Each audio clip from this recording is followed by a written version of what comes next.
ರಾಹುಲ್ ಗಾಂಧಿ ಹೇಳಿದ ಆ ಒಂದು ಮಾತು ಭಾರೀ ಚರ್ಚೆಗೆ ಕಾರಣವಾಗಿದೆ. ದೇಶಾದ್ಯಂತ ಅಲ್ಲೋಲ ಕಲ್ಲೋಲ ಸೃಷ್ಟಿಸಿದ್ದು ರಾಹುಲ್ ಗಾಂಧಿ ಮಾಡಿದ ಆ ಹೇಳಿಕೆಯಿಂದಾಗಿ ಬಿಜೆಪಿ ತೀವ್ರ ಆಕ್ರೋಶ ವ್ಯಕ್ತಪಡಿಸಿದೆ. ವಿದೇಶಾಂಗ ನೀತಿಯ ಬಗ್ಗೆ ನಡೆಯಬೇಕಾದ ಚರ್ಚೆ ಇದೀಗ ಅಪ್ಪಿಕೋ ನೀತಿ ಎಂಬ ಹೊಲಸು ರಾಜಕೀಯಕ್ಕೆ ಕಾರಣವಾಗಿದೆ. ಇದರಿಂದ ಕೆಸರೆರ ಚಾಟ ನಡೆಯುವುದಿರಲಿ, ದೇಶದ ಮಹಾನ್ ನಾಯಕರ ಹೆಸರಿಗೆ ಮಸಿ ಬಳಿಯುವ ಪ್ರಯತ್ನಗಳು ನಡೆಯುತ್ತಿವೆ. ಏನಿದು ಅಪ್ಪಿಕೋ ವಿದೇಶಾಂಗ ನೀತಿ? ಅಷ್ಟಕ್ಕೂ ರಾಹುಲ್ ಗಾಂಧಿ ಹೇಳಿದ್ದೇನು? ಬಿಜೆಪಿಯವರು ಮಾಡುತ್ತಿರುವುದು ಏನು? ಇದರಿಂದ ಯಾರಿಗೆ ಲಾಭ? ಯಾಕಾಗಿ ಈ ಕೆಸರೆರ ಚಾಟ ಎಂಬ ಬಗ್ಗೆ ಇಲ್ಲಿ ವಿವರವಾಗಿ ಚರ್ಚೆ ಮಾಡೋಣ. ನಮಸ್ಕಾರ ಸ್ನೇಹಿತರೆ, ಕನ್ನಡ ವಾಹಿನಿಗೆ ಸ್ವಾಗತ. ಅಪ್ಪಿಕೋ ನೀತಿ ಅಥವಾ ಅಪ್ಪಿಕೋ ವಿದೇಶಾಂಗ ನೀತಿ ಅಂದಕ್ಷಣ ನೆನಪಿಗೆ ಬರುವುದು ನಮ್ಮ ದೇಶದಲ್ಲಿ ನಡೆದ ಅಪರೂಪದ ಅಪ್ಪಿಕೋ ಚಳವಳಿ. ಮರ ಉಳಿಸಲು ಉತ್ತರ ಭಾರತದಲ್ಲಿ ನಡೆದ ಅಪ್ಪಿಕೋ ಚಳವಳಿ ಈ ದೇಶದ ಅತ್ಯಂತ ಪರಿಣಾಮಕಾರಿ ಚಳವಳಿಯಾಗಿ ಇತಿಹಾಸ ಪುಟ ಸೇರಿದೆ. ಈ ವಿಷಯ ಯಾಕೆ ಹೇಳುತ್ತಿದ್ದೇವೆ ಅಂದರೆ, ಅಂದು ನಡೆದ ಅಪ್ಪಿಕೋ ಚಳವಳಿ ದೇಶಾದ್ಯಂತ ಸುದ್ದಿ ಮಾಡಿ ಕ್ರಾಂತಿಕಾರಿ ಬದಲಾವಣೆಗೆ ಕಾರಣವಾದರೆ, ಈಗ ಅಪ್ಪಿಕೋ ವಿದೇಶಾಂಗ ನೀತಿ ಎಂಬ ವಿಷಯ ದೇಶಾದ್ಯಂತ ಭಾರಿ ಚರ್ಚೆಗೆ ಕಾರಣವಾಗಿದೆ. ವಿಶೇಷ ಅಂದರೆ ಇದರಿಂದ ದೇಶ ಹಾಗೂ ದೇಶದ ಮಹಾನ್ ನಾಯಕರಿಗೆ ಮಸಿ ಬೆಳೆಯುತ್ತಿರುವ ಪ್ರಯತ್ನಗಳು. ಹೌದು ಸ್ನೇಹಿತರೆ, ಇತ್ತೀಚೆಗೆ ಲೋಕಸಭಾ ಅಧಿವೇಶನದ 19 ದಿನಗಳ ಕಲಾಪ ಒಂದೂ ದಿನವೂ ಚರ್ಚೆ ಇಲ್ಲದೆ ಮುಗಿದು ಹೋಯಿತು. ಇದರ ಬೆನ್ನಲ್ಲೇ ಲೋಕಸಭಾ ವಿಪಕ್ಷ ನಾಯಕರೂ ಆಗಿರುವ ಕಾಂಗ್ರೆಸ್ನ ರಾಹುಲ್ ಗಾಂಧಿ ಸುದ್ದಿಗೋಷ್ಠಿಯಲ್ಲಿ ಬಿಜೆಪಿ ವಿರುದ್ಧ ಆರೋಪಗಳನ್ನು ಮಾಡುತ್ತಾ ಪ್ರಧಾನಿ ನರೇಂದ್ರ ಮೋದಿ ಅವರ ವಿದೇಶಾಂಗ ನೀತಿಯನ್ನು ಅಣಕ ಮಾಡಿದರು. ಅದೇನಪ್ಪ ಅಂತ ಅಂದರೆ, ಪ್ರಧಾನಿ ನರೇಂದ್ರ ಮೋದಿ ಅವರಿಗೆ ವಿದೇಶಾಂಗ ನೀತಿ ಎಂಬುದೇ ಗೊತ್ತಿಲ್ಲ. ವಿದೇಶಾಂಗ ನೀತಿ ಎಂದರೆ ಬೇರೆ ದೇಶದ ನಾಯಕರನ್ನು ಅಪ್ಪಿಕೊಳ್ಳುವುದು ಎಂದು ಅರ್ಥ ಮಾಡಿಕೊಂಡಿದ್ದಾರೆ ಎಂದು ಲೇವಡಿ ಮಾಡಿದರು. ಅಲ್ಲದೆ ವಿದೇಶಿ ನಾಯಕರನ್ನು ಬರಮಾಡಿಕೊಳ್ಳುವಾಗ ಮೋದಿ ಅನುಸರಿಸುವ ಅಪ್ಪಿಕೋ ಶೈಲಿಯನ್ನು ಅವರು ಅನುಸರಿಸಿ ಅಣಕ ಮಾಡಿದರು. ಆದರೆ ಅವರು ಹಾಗೆ ಅಣಕ ಮಾಡುವಾಗ ಯಾವುದೇ ದೇಶದ ನಾಯಕ ಅಥವಾ ನಾಯಕರ ಹೆಸರು ಪ್ರಸ್ತಾಪಿಸಿರಲಿಲ್ಲ. ಬದಲಿಗೆ ಮೋದಿ ಅವರ ನಡೆಯನ್ನು ಖಂಡಿಸಿದರು. ಅಲ್ಲದೆ ಮೋದಿ ಅವರ ವಿದೇಶಾಂಗ ನೀತಿಯಿಂದಾಗಿ ನಾವು, ಅಂದರೆ ನಮ್ಮ ದೇಶ ಅಸ್ತಿತ್ವವನ್ನೇ ಕಳೆದುಕೊಳ್ಳಿದೆ ಎಂದು ಗಂಭೀರ ಆರೋಪ ಮಾಡಿದರು. ಅದಕ್ಕೆ ಪ್ರತಿಯಾಗಿ Russia, China, America, Italy, Iran, Israel, Arab ರಾಷ್ಟ್ರಗಳು ಹಾಗೂ ಯುರೋಪ್ ರಾಷ್ಟ್ರಗಳ ಜೊತೆಗಿನ ರಾಜತಾಂತ್ರಿಕ ನಿಲುವುಗಳನ್ನು ಖಂಡಿಸಿದರು. ಅಲ್ಲದೆ ಇದರಿಂದ ಭಾರತದ ಮೇಲೆ ಆಗುತ್ತಿರುವ ದುಷ್ಪರಿಣಾಮಗಳ ಕುರಿತು ಆರೋಪಗಳ ಸುರಿಗಳನ್ನೇ ಮಾಡಿದರು. ರಾಹುಲ್ ಗಾಂಧಿ ಮಾಡಿದ ಆರೋಪಗಳು ಸಾಮಾಜಿಕ ಜಾಲತಾಣದಲ್ಲಿ ಸಿಕ್ಕಾಪಟ್ಟೆ ವೈರಲ್ ಆಗಿದ್ದವು. ಮೋದಿ ವಿದೇಶ ಪ್ರವಾಸ ಕೈಗೊಳ್ಳುವಾಗ ಆ ದೇಶದ ನಾಯಕರನ್ನು ಅಪ್ಪಿಕೊಳ್ಳುವ ದೃಶ್ಯಗಳ ವಿಡಿಯೋಗಳನ್ನು ಹಾಕಿ ವೈರಲ್ ಮಾಡಿದರು. ಇದರಿಂದ ಕೆಂಡ ಕಾರಿದ ಬಿಜೆಪಿ ಇನ್ನೂ ಒಂದು ಹೆಜ್ಜೆ ಮುಂದೆ ಹೋಗಿ ರಾಹುಲ್ ಗಾಂಧಿಗೆ ತಿರುಗೇಟು ನೀಡುವ ಬದಲು ಮಾಜಿ ಪ್ರಧಾನಿಗಳಾದ ಜವಾಹರ್ಲಾಲ್ ನೆಹರು ಹಾಗೂ ಇಂದಿರಾ ಗಾಂಧಿ ಅವರ ಹೆಸರುಗಳನ್ನು ಎಳೆದು ತಂದಿತು. ಅಲ್ಲದೆ ರಾಹುಲ್ ಗಾಂಧಿ ಅವರ ವಿದೇಶಿ ನಾಯಕರ ಹೆಸರನ್ನು ಉಲ್ಲೇಖಿಸದೇ ಇದ್ದರೂ ಕೇಂದ್ರ ಸರ್ಕಾರ ಇಟಲಿ ಪ್ರಧಾನಿ ಮೆಲೋನಿ ಅವರ ಹೆಸರನ್ನು ಎಳೆದು ತಂದಿತು.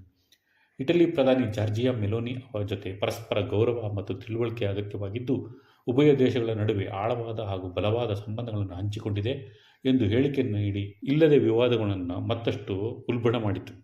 ಏಕೆಂದರೆ ಇತ್ತೀಚೆಗೆ ಪ್ರಧಾನಿ ಮೋದಿ ಇಟಲಿಗೆ ಭೇಟಿ ನೀಡಿದಾಗ ಮೆಲೋನಿ ಅವರಿಗೆ ಮೆಲೋಡಿ ಚಾಕ್ಲೇಟ್ ನೀಡಿದ್ದು ಭಾರೀ ಟ್ರೋಲ್ಗೆ ಒಳಗಾಗಿತ್ತು. ಆದರೆ ರಾಹುಲ್ ಗಾಂಧಿ ಮೆಲೋನಿ ಹೆಸರು ಪ್ರಸ್ತಾಪ ಮಾಡದೇ ಇದ್ದರೂ ಅವರ ಹೆಸರನ್ನು ಎಳೆದು ತಂದಿದ್ದಕ್ಕೆ ರಾಹುಲ್ ಗಾಂಧಿಗೆ ನಾಚಿಕೆ ಆಗಬೇಕು.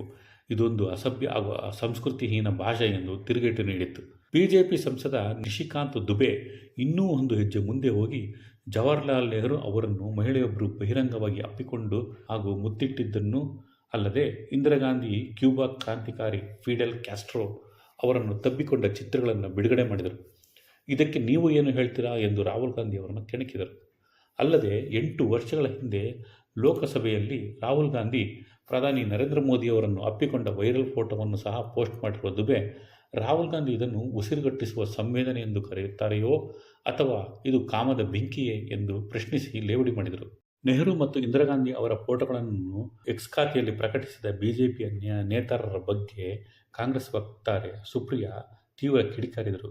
ಹಿಂದೆ ಮುಂದೆ ನೋಡದೆ ಅಥವಾ ಇತಿಹಾಸವನ್ನು ತಿಳಿಯದೆ ಈ ರೀತಿ ಫೋಟೋವನ್ನು ಪ್ರಕಟಿಸಿ ಅವರ ಹೆಸರಿಗೆ ಮಸಿ ಬಳಿಯುವುದು ಸರಿಯಲ್ಲ ಎಂದು ಆರೋಪಿಸಿದರು.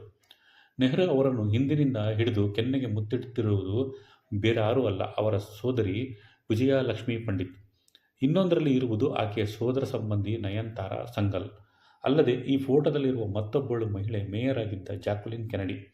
ಹೋಳಿ ಹಬ್ಬದಂದು ಮನೆಗೆ ಬಂದಿದ್ದ ಈ 3 ಗಣ್ಯರ ಜೊತೆ ತೆಗೆದ ಫೋಟೋಗಳನ್ನು ಈ ರೀತಿ ಅಪಾರ್ಥ ಕಲ್ಪಿಸಿ ಪ್ರಕಟಿಸಲಾಗಿದೆ ಎಂದು ಅವರು ಆರೋಪಿಸಿದರು. ಅಲ್ಲದೆ ಈ ಫೋಟೋ ಒಂದೇ ಕಡೆಯೇ ತೆಗೆದಿದ್ದು, ಈ ಫೋಟೋದಲ್ಲಿ ಸಂಬಂಧಿಗಳು ಹಾಗೂ ನೆಂಟರು ಅಲ್ಲದೆ ಸ್ನೇಹಿತರು, ಅಧಿಕಾರಿಗಳು ಎಲ್ಲರೂ ಎದುರಲ್ಲೇ ಇದ್ದರು ಎಂದು ಅವರು ಆ ಫೋಟೋಗೆ ವಿವರಣೆ ನೀಡಿದ್ದಾರೆ. ಈ ಫೋಟೋಗೆ ಬೇರೆ ಅರ್ಥ ಕಲ್ಪಿಸುವ ಮೂಲಕ ಬಿಜೆಪಿ ತನ್ನ ಕೀಳು ಅಭಿರುಚಿಯನ್ನು ತೋರಿಸಿದೆ ಎಂದು ಆರೋಪಿಸಿದ್ದಾರೆ. ಅಲ್ಲದೆ ಇಂದಿರಾ ಗಾಂಧಿ ಫೋಟೋ ಪ್ರಕಟಿಸಿದ್ದ ಬಿಜೆಪಿಗೆ ಕಾಂಗ್ರೆಸ್ ಪೂರ್ತಿ ವಿಡಿಯೋವನ್ನೇ ಬಿಡುಗಡೆ ಮಾಡಿ ತಿರುಗೇಟು ನೀಡಿದೆ. ಇಂದಿರಾ ಗಾಂಧಿ ವಿಡಿಯೋದಲ್ಲಿ ಮೊದಲು ಕ್ಯಾಸ್ಟ್ರೋ ಅವರಿಗೆ ಥ್ಯಾಂಕ್ಸ್ ನೀಡಲು ಕೈಚಾಚುತ್ತಾರೆ. ಆದರೆ ಅಧಿಕಾರಿಯೊಬ್ಬರು ತಮ್ಮ ಸಂಪ್ರದಾಯದಂತೆ ಹಗ್ ಮಾಡಲು ಅಥವಾ ತಬ್ಬಿಕೊಳ್ಳಲು ಸೂಚಿಸಿದಾಗ ಇಂದಿರಾ ಗಾಂಧಿ ಸೌಜನ್ಯದೊಂದಿಗೆ ಮುಂದೆ ಬಂದು ಕ್ಯಾಸ್ಟ್ರೋ ಅವರನ್ನು ತಬ್ಬಿಕೊಳ್ಳುತ್ತಾರೆ. ಆದರೆ ಇದು ದೊಡ್ಡ ಸಮಾರಂಭದಲ್ಲಿ ನಡೆದ ಘಟನೆಯಾಗಿದ್ದು, ಸೌಜನ್ಯಕ್ಕಾಗಿ ಹಗ್ ಮಾಡಿದ ಘಟನೆಯನ್ನು ಈ ರೀತಿ ಕೀಳಾಗಿ ಬಿಂಬಿಸುವುದು ಸರಿಯಲ್ಲ ಎಂದು ಕಾಂಗ್ರೆಸ್ ಕಿಡಿಕಾರಿದೆ. ಬಿಜೆಪಿಯವರು ಹೇಳಿಕೆ ಮತ್ತು ಹೆಸರಿಗೆ ಮಸಿ ಬಳಿಯುವ ಪ್ರಯತ್ನ ನೋಡಿದರೆ ಅವರ ಮನೆಯಲ್ಲಿ ಹೆಂಗಸರು ಯಾರೂ ಸುರಕ್ಷಿತವಾಗಿ ಇರುವುದಿಲ್ಲ ಎಂದು ಸುಪ್ರಿಯಾ ಲೇವಡಿ ಮಾಡಿದ್ದಾರೆ. ಒಟ್ಟಿನಲ್ಲಿ ಹೇಳಬೇಕು ಅಂದರೆ ರಾಜಕೀಯ ಕೆಸರಾರ ಚಟಕ್ಕೆ ಮಹಾನ್ ನಾಯಕರ ಹೆಸರು ಬಳಸುತ್ತಿರುವುದು ಅಸಹ್ಯ ಹುಟ್ಟಿಸುತ್ತದೆ. ಏಕೆಂದರೆ ಹೆಸರಿಗೆ ಕಳಂಕ ತಂದು ತಮ್ಮ ಬೇಳೆ ಬೇಯಿಸಿಕೊಳ್ಳುವುದು ಸುಲಭದ ದಾರಿಯಾಗಿದೆ. ರಾಹುಲ್ ಗಾಂಧಿ ಮಾಡಿದ ಟೀಕೆ ಗಡಿ ಮೀರಿರಬಹುದು, ಆದರೆ ಅವರು ಎಲ್ಲೂ ಯಾರ ಹೆಸರನ್ನು ಉಲ್ಲೇಖಿಸಿರಲಿಲ್ಲ. ಅಲ್ಲದೆ ಇತ್ತೀಚೆಗೆ ವಿದೇಶಾಂಗ ನೀತಿಗಳನ್ನು ಖಂಡಿಸುವ ಬರದಲ್ಲಿ ಮೋದಿ ನಡವಳಿಕೆಯನ್ನು ಅಣಕಿಸಿದರು. ಬಿಜೆಪಿ ಇದಕ್ಕೆ ಸ್ಪಷ್ಟನೆ ನೀಡಬಹುದಿತ್ತು, ಇಲ್ಲವೇ ರಾಹುಲ್ ಗಾಂಧಿ ಅವರನ್ನೇ ನೇರವಾಗಿ ಟೀಕೆ ಮಾಡಬಹುದಿತ್ತು. ಆದರೆ ಅದನ್ನು ಬಿಟ್ಟು ನೆಹರು ಮತ್ತು ಇಂದಿರಾ ಗಾಂಧಿ ಅವರ ಹೆಸರನ್ನು ಪ್ರಸ್ತಾಪಿಸಿ ತನ್ನ ಹಳೆಯ ಚಾಳಿಯನ್ನು ಮುಂದುವರಿಸಿದ್ದೂ ಅಲ್ಲದೆ ರಾಜಕೀಯ ಮತ್ತಷ್ಟು ಹೊಲಸು ಹೋಗುವಂತೆ ಮಾಡಿದರು. ನೆಹರು ಹೆಸರು ಹೇಳದೆ ಬಿಜೆಪಿಗೆ ನಾಯಕರಿಗೆ ನಿದ್ದೆಯೇ ಬರುವುದಿಲ್ಲವೇನೋ. ಅಧಿಕಾರಕ್ಕೆ ಬರುವುದು, ರಾಜಕೀಯ ಮಾಡುವುದು ಕೇವಲ ಜನರ ಸೇವೆಗಾಗಿ. ಯಾರನ್ನೋ ಅಪ್ಪಿಕೊಂಡಿದ್ದರಿಂದ ಅಥವಾ ಯಾರಿಗೋ ಮುತ್ತು ಕೊಟ್ಟರೆ ಅದು ಯಾರ ಮೇಲೂ ಪರಿಣಾಮ ಬೀರುವುದಿಲ್ಲ.